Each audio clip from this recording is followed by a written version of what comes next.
우리가 창세기 말씀을 보고 있습니다. 창세기 말씀은 기본적으로 시작하는 장입니다. 참 많은 일이 시작됩니다.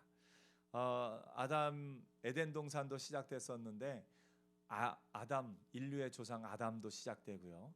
출산이 시작되어서 가인이 낳고 좀 불미스러운 일이기도 하지만 살인도 시작됐고요. 또 이 람에게 또 자녀들을 통해서 그 아내와 또 그 자녀들을 통해서는 여러 가지 철 만드는 사람, 악기 모든 것들이 다 시작되는 것을 보게 됩니다. 하나님의 역사하심 가운데는 새로운 역사들이 늘 시작됩니다. 그래서 믿음의 사람들은 어떤 사람이냐면 새로운 일을 시작하는 사람들입니다. 어떻게 보면 예전에 있던 그대로 있어도 되지 않느냐? 그런데 하나님은 새로운 일을 시작하는 분이셔요. 하나님은 어떤 하나님이셔? 창조하는 하나님이셔요. 새로운 일을 시작하는 하나님입니다. 그래서 우리 믿음의 사람들의 능력 가운데 뭐가 있느냐면 창조하는 능력, 새로운 일을 시작하는 능력이 있습니다. 바라기는 여러분의 마음 가운데 하나님이 계속해서 마음을 주셔서 새로운 일을 시작하는 은혜가 있기를 축복합니다. 새로운 일을 시작하고 창조로 하는 그 일들을 시작하는 것은 사실은 에너지가 필요합니다. 우리가 가만히 있고 점점 가만히 있고 또 잠언에도 그러죠. 서 있으면 앉으려고 하고 앉으면 좀 더 눕자, 자자. 어떻게 보면 가만히 있으려는 게 인간의 본성입니다. 그런데 하나님은 우리에게 창조의 마음을 주시고 새로운 역사로 새로운 일들을 창조하게 하십니다. 그래서 그 사업도 새로 시작하는 가운데 하나님의 역사하심이 더하기를 축복합니다. 사실 우리가 새로운 일을 시작할 때는 두려움이 있습니다.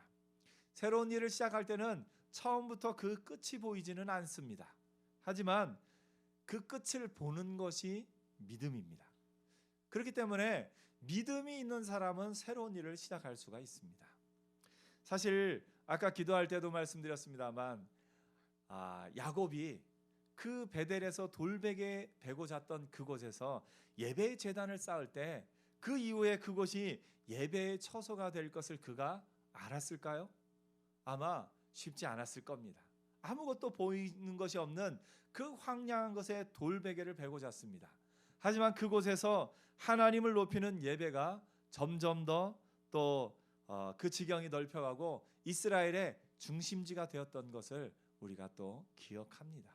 그래서 우리가 지금 이곳에서 드리는 예배가 아주 작게 시작하지만 하나님이 그 끝을 어떻게 하실지 우리는 알지 못합니다. 다만 우리는 믿음으로 그것을 보는 은혜가 있기를 축복합니다.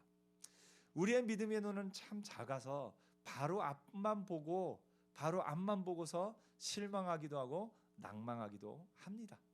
아마 새로운 사업을 시작할 때도 바로 앞을 보면 또 쉽지 않을 수도 있고 또 멀리 보면 또 될 수도 있습니다. 그럴 때 멀리 보고 그 하나님의 역사하심을 볼 수 있는 것이 믿음의 눈입니다. 그래서 믿음의 사람들은 뭐 하는 사람이냐면 새로운 일을 시작하는 사람들입니다. 그래서 여러분의 삶에 하나님의 은혜 안에서 새로운 삶을, 새로운 일을 늘 시작하는 자로 살기를 축복합니다.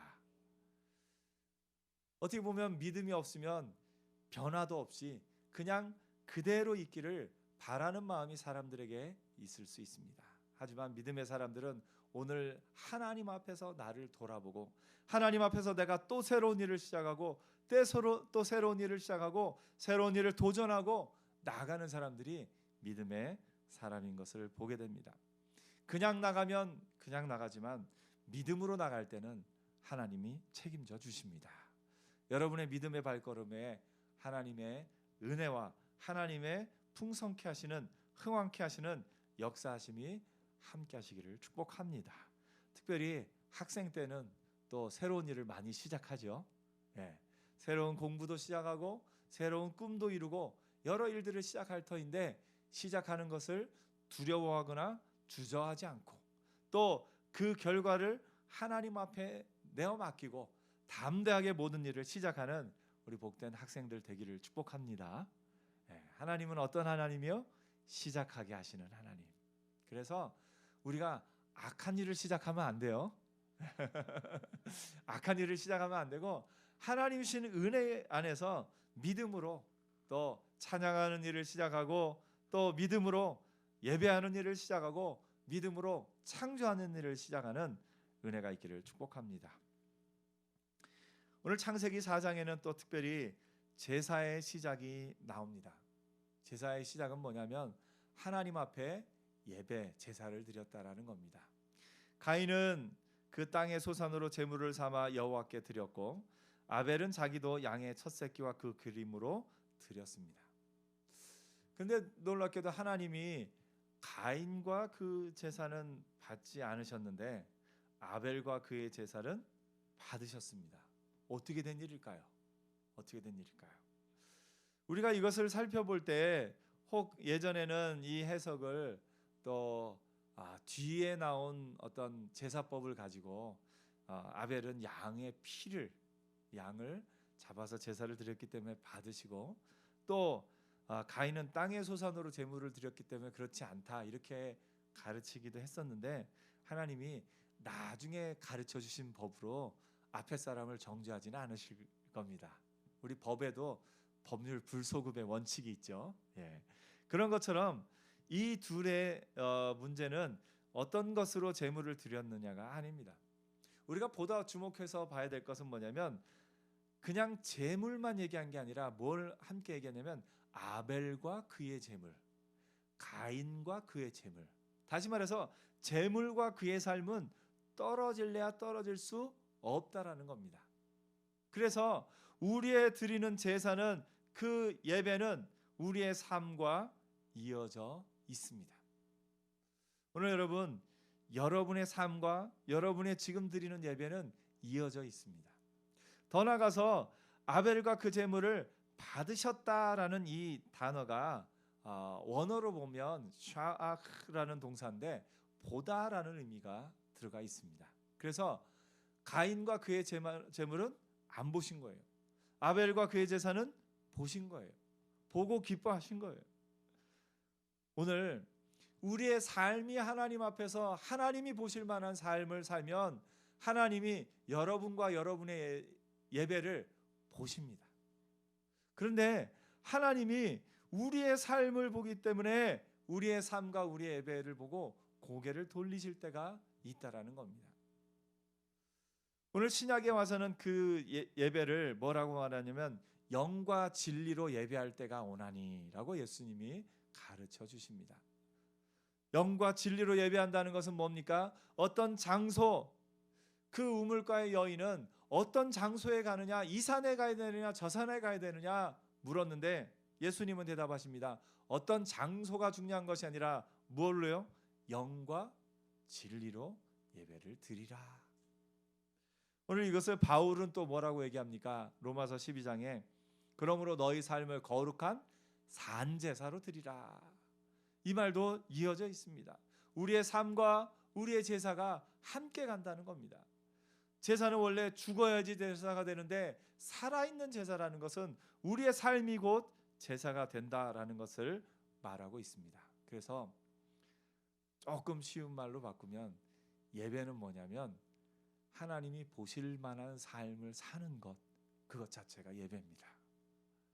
삶 속에서는 막 치고받고 싸우고 온갖 악한 말을 내뱉다가 예배당에 와서 거룩한 찬양을 한다고 하나님이 그 삶을, 그 제사를 받으시는 것은 아닙니다. 하나님이 예배를 받으시는 것은 뭐냐면 우리의 삶을 받으신다라는 겁니다. 우리의 삶이 아벨과 그의 삶은 하나님이 보셨어요. 가인과 그의 삶은 하나님이 안 보셨어요. 오늘 바라기는 저와 여러분의 삶이 하나님이 보실 만한 삶을 사는 은혜가 있기를 축복합니다. 하나님이 내가 방에 혼자 있는 동안에, 내가 학교에 친구들하고 함께 있는 동안에, 그때에도 하나님이 보시는데, 또 내가 직장에서 모든 일 가운데 보시는데 그 하나님이 보실 만한 삶을 사는 것이 예배입니다. 그런데 믿음의 사람에게는 또 하나의 은혜가 있어요. 그건 뭐냐면 예수께서 우리와 함께 하신다는 거예요. 그래서 예수 그리스도가 그 안에 있으면, 예수 그리스도와 함께하면 우리의 삶에 우리의 모든 부족함, 연약함에도 불구하고 하나님은 우리 예배를 보신다라는 겁니다. 받으신다라는 겁니다.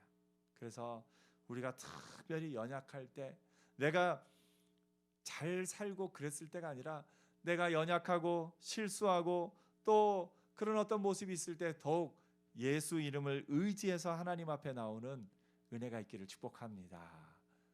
하나님은 우리의 삶을 보고 우리를 보시지만 더 나아가서 예수를 보고 우리를 보십니다. 그래서 예수 안에 있는 자는 늘 아벨의 제사를 드리는 사람입니다.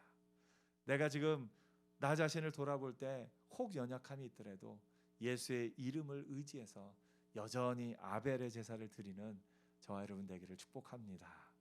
한번 옆에 얘기해주세요. 저는 아벨의 제사를 드리고 있습니다. 다시 한번 옆에 얘기해주세요. 저는 하나님이 보실 만한 삶을 살고 있습니다. 아멘. 하나님이 보실 만한 삶이, 우리의 삶이 하나님이 보실 만한 삶이 되는 것이, 그렇지 않은 것을 예수께서 다 덮어주시기 때문에 그렇습니다. 그래서 그 하나님의 은혜 안에서 항상 하나님이 보실 만한 삶을 사는 자로서의 그 담대함을 갖고 예배하는 저와 여러분 되기를 축복합니다. 오늘 또 하나 아픈 소식은 가인이 아벨을 죽였다는 겁니다. 살인이 시작됐다는 겁니다. 그 살인이 시작된 그 근본, 그 마음을 한번 살펴볼 필요가 있습니다. 가인은 왜 아벨을 죽이게 됐을까요? 가인의 마음에는 왜 아벨을 죽이고자 하는 마음이 생겼을까요? 사실은 그것을 조금 오늘날의 보편적인 언어로 말하면 비교가 가인의 마음에 살인할 마음을 넣어줍니다. 하나님이 제사를 받으셨나 안 받으셨나, 만약에 가인이 혼자 제사를 드렸으면 어떻게 됐을까요? 혼자 제사를 드렸으면 아벨을 죽일 이유도 없고 아벨을 미워할 이유도 없고 아마 하나님 앞에 또 물어봤을 수도 있어요. 하나님 왜 내 제사를 안 받으셨어요? 물어봤을 수도 있는데, 문제는 옆에 아벨의 제사는 하나님이 받으셨다는 거예요. 그러니까 가인의 마음에 분노가 올라옵니다. 그래서 그 아벨을 죽이기에 이릅니다. 오늘 여러분, 비교는 사람을 죽입니다. 오늘 참 안타깝게도 우리나라의 많은 가정들이 비교에 의해서 그 자존감과 비교에 의해서 그 모든 인격이 무너지고 상처 입고 아픔을 겪고 있습니다. 사실 성경에 가인과 아벨뿐만 아니라 그 다음에 나오는 야곱과 에서도 사실 보면, 에서는 어떤 사람이냐면 축복에 관심이 없던 사람이에요. 축복에 관심이 없던 사람인데, 그 에서가 언제 나에게도 축복을 주옵소서, 언제 그 말을 합니까? 야곱이 축복받은 것을 알았을 때. 원래는 장자권을 팥죽 한 그릇 팔 정도로 축복에 관심이 없던 에서가 동생 야곱이 축복받은 걸 알고 나니까, 아니 나에게도 동일한 축복을, 더한 축복을 주옵소서 얘기하는데 그게 잘 안 되잖아요. 그러니까 이 에서의 마음에 그 야곱을 죽이고자 하는 마음이 올라온 것을 보게 됩니다. 요셉과 그 11명의 형제들도 마찬가지입니다. 그 형제들이 요셉에 대해서 요셉을 죽이고자 하는 마음이 생겼습니다. 왜 그랬습니까? 그 아버지가 요셉에게 채색 옷을 입혔기 때문에, 비교가 돼서 그렇습니다. 오늘 비교하면 미움이 생기고, 비교하면 분노가 생기고, 비교하면 불평이 생기고, 참 많은 죄악이 비교로부터 나옵니다. 오늘 우리도 우리의 삶 가운데 우리가 하나님 앞에 예배하다, 우리가 하나님 앞에 있다, 이것이 중요하면 다른 어떤 것과 비교하지 않을 수 있습니다. 그런데 내가 새로 시작한 사업이, 내가 한 그 모든 것이 다른 사람과 비교가 되고 나면 마음이 무너질 때가 있습니다. 오늘 여러분, 비교 의식을 버리는 은혜가 있기를 축복합니다. 비교 의식을 버리면 어떤 의식으로 살아야 되냐면 절대 의식을 갖고 살아야 됩니다. 비교의식을 버리고 절대의식을 갖는다는 것은 뭐냐면 하나님 앞에서 산다는 겁니다. 하나님 앞에서 내가 예배하고 하나님 앞에서 내가 이 일을 시작하고 하나님 앞에 나아간다는 겁니다. 우리 학생들 공부를 하는데 참 안타깝게도 이 나라의 공부 시스템의 핵심이 비교에 있으니 어찌하겠습니까? 늘 성적을 내고 늘 또 시험 성적 등수가 나오고 참 비교를 하는 사회 속에서 있어서 참 미안하기도 하고 안타깝기도 합니다. 그러나 그 비교하는 그 사회 속에서도 여러분이 가져야 될 마음은 뭐냐면 내가 학생으로서 하나님 앞에서 공부한다.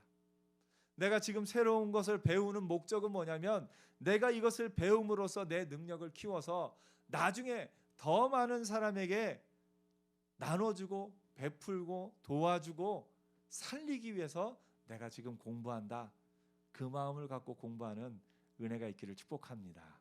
공부는 비교해서 다른 사람보다 성적 높기 위해서 그것만 위해서 하는 게 아니에요.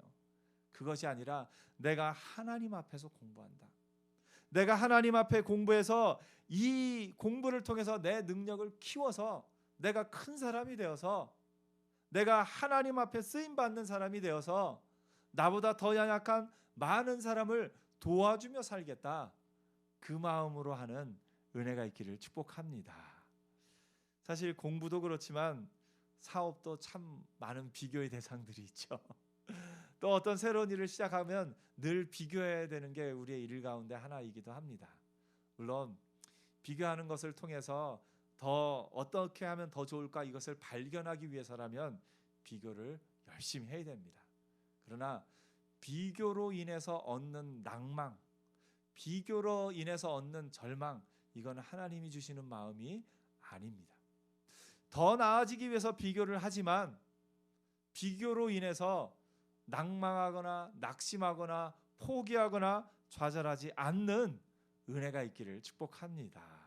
오늘 우리의 삶은 하나님 앞에서의 삶입니다. 그래서 가인이 비교하지 않고 하나님 앞에서 나를 돌아보았다면 가인에게도 기회가 있었어요. 그런데 가인은 자신의 제사와 아벨의 제사를 비교함으로 말미암아 아벨만 없으면 되겠다 결론을 내리고 아벨을 죽이기에 이릅니다. 에서도 야곱만 없으면 그 복을 내가 받겠다 생각을 하니까 야곱을 죽이려고 합니다. 그 형들도 요셉의 형들도 요셉만 없어지면 우리가 괜찮겠다 생각을 해서 요셉을 죽이려고 합니다.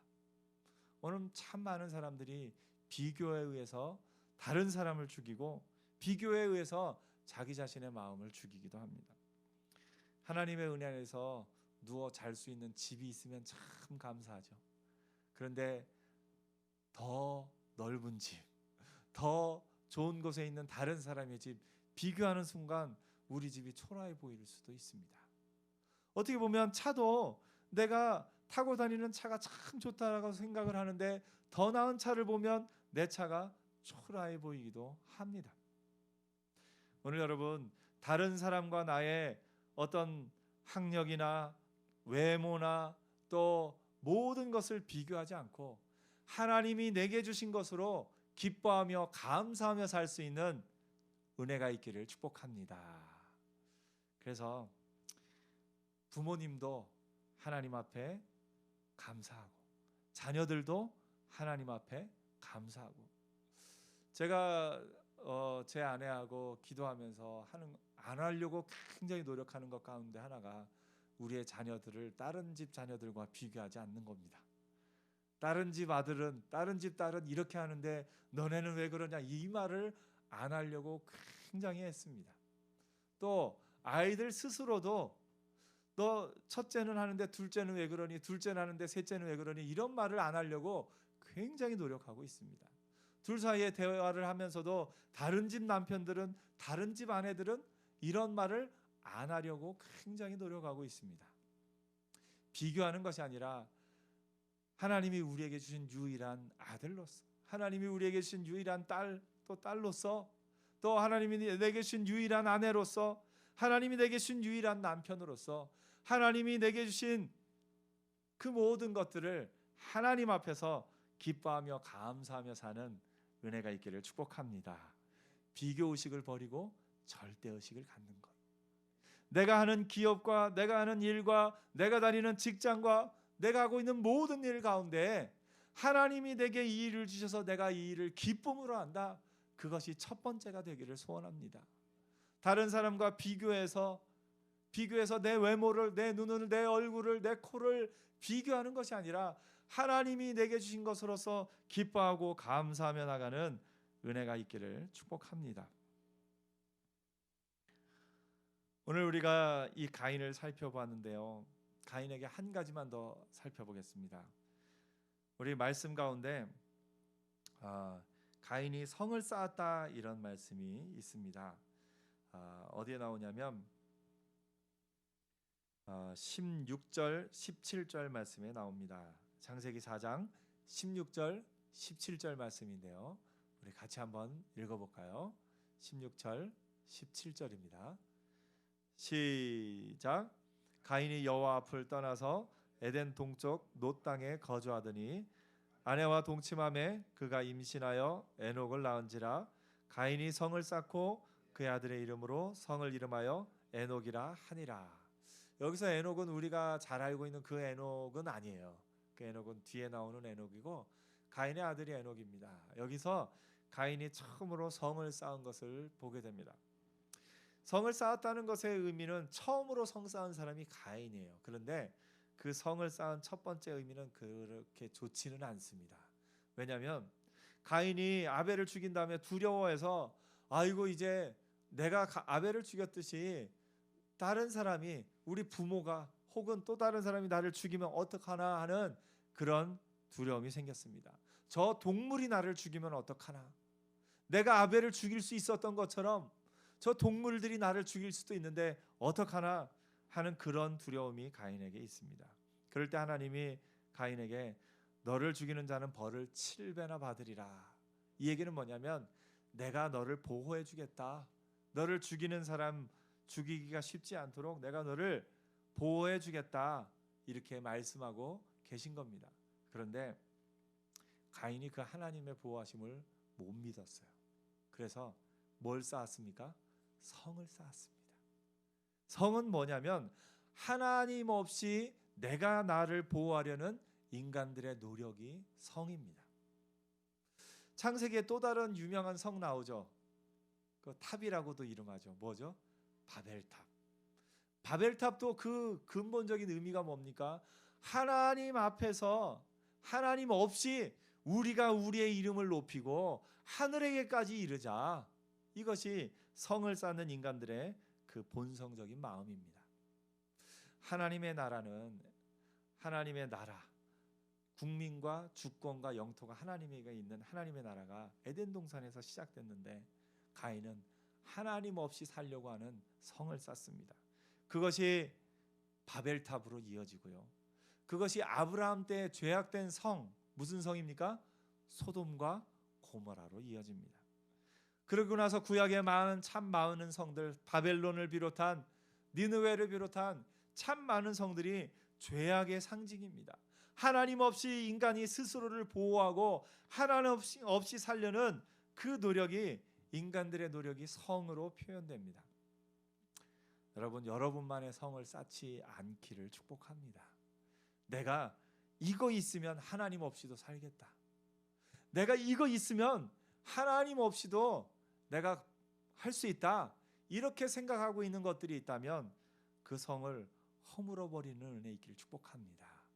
내가 하나님 없이도 내가 이것만 있으면 살겠다라고 생각하는 그 모든 것이 가인이 쌓은 성과 같은 성입니다. 믿음의 사람들은 어떤 성을 기다려야 되냐면 계시록에 나오는 하늘로부터 내려오는 성이 있습니다. 무슨 성이죠? 새 예루살렘 성. 새 예루살렘 성, 하나님이 주인이 되시고 내가 나를 보호하는 것이 아니라 하나님이 우리를 보호하시는 성, 새 예루살렘 성 안에 거하는 저와 여러분 되기를 축복합니다. 내가 가진 것이 아무리 많을지라도 그것을 의지하는 것이 아니라 하나님이 보호하셔서 내가 살았다 라고 고백하는 은혜가 있기를 축복합니다. 우리는 가인성에 살지 않습니다. 우리는 새 예루살렘 성에 살아갑니다. 사실 구약의 예루살렘은 이스라엘이 하나님이 보호하시는 성으로서 예루살렘 성을 만들었는데, 나중에 이스라엘 백성이 죄악을 범해서 그 죄악 가운데 하나님 없이 우리를 보호하는 성으로 예루살렘을 착각을 했어요. 그래서 예루살렘 성만 있으면 우리 끄떡없다 이렇게 착각을 했어요. 그래서 그 하나님이 어떻게 하시죠? 그 예루살렘 성마저도 무너뜨려 버리십니다. 그래서 예수님도 다시 쌓은 그 성을 보면서도 이 예루살렘 성을 헐라 내가 사흘 만에 다시 세우리라 말씀하신 것 가운데 그 성도 동일한 의미가 들어가 있습니다. 오늘 우리는 우리의 성을 자꾸 허물어야 됩니다. 내가 내 능력, 내가 가진 모든 것으로 내가 하나님 없이도 살 수 있다라고 착각하는 모든 것 허물어 버리는 은혜가 있기를 축복합니다. 나는 하나님 없이는 살 수 없습니다. 하나님이 나를 보호해 주셔야 살 수 있습니다. 예루살렘 성, 새 예루살렘 성에 살아가는 저와 여러분 되기를 축복합니다. 옆에 얘기해 주세요. 저는 새 예루살렘 성에서 살고 있습니다. 저는 하나님의 보호하심 안에 살고 있습니다. 아멘. 그 믿음으로 사는 저와 여러분 되기를 축복합니다. 기도하겠습니다. 하나님, 가인이 그 비교하는 마음으로 말미암아서 아벨을 죽였던 것을 우리가 살펴보았습니다. 혹 우리 마음 가운데도 비교함으로 말미암아 미워진 사람이 있다면, 비교함으로 말미암아 싫어진 사람이 있다면, 비교함으로 말미암아 우리 마음에 분노가 생겼다면, 또 우리 마음에 모든 악한 그런 어떤 것들이 생겼다면 하나님 앞에 다 내어놓는 은혜가 있게 하여 주옵소서. 비교의식을 버리고 절대의식을 갖고 살게 하여 주옵소서. 하나님이 내게 주신 것으로 만족하며 살게 하여 주옵소서. 하나님, 또 가인이 성을 쌓은 것을 봅니다. 그 이후에 바벨탑도 있고 소돔과 고모라도 있고 바벨론도 있고 니느웨도 있고 이스라엘이 하나님 없이 의지했던 예루살렘 성마저도 있습니다. 하나님, 우리 그 모든 성을 허물어 버리게 하옵소서. 하나님이 주시는 보호하심, 하나님이 주시는 새 예루살렘 성에 거하며 사는 믿음의 사람들 되게 하여 주옵소서. 감사하며 예수님 이름으로 기도드리옵나이다. 아멘. 이제는 우리 주 예수 그리스도의 은혜와 하나님 아버지의 무한하신 사랑과 성령의 충만케 하신 은혜의 역사가 내가 쌓은 성을 허물어 버리고 하나님이 보호하시는 새 예루살렘 성에 거하며 살아가길 소원하는 모든 하나님의 사람들 위에, 가정 위에, 앞날 위에 이제로 영원히 함께 하실지어다.